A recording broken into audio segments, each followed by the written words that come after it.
Kuo skaitmeninis verslas yra geresnis už tradicinį?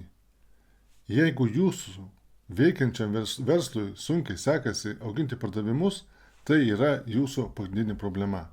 Tradicinis verslas riboja jūs vietą ir laiku, o štai skaitmeninis leidžia jums parduoti 24/7 visame pasaulyje. Tai yra milžiniškas pokytis. Štai 3 esminiai žingsniai, kaip perkelti jau veikiantį verslą į internetą.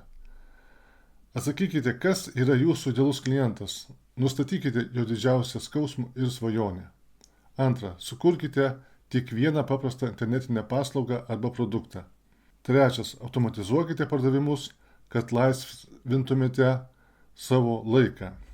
Norite gauti didesnės pajamas ir daugiau laisvės? Spauskite nuorodą mano profilyje ir iškart pasieksite marketingo sėkmės kompasą per Messengerį.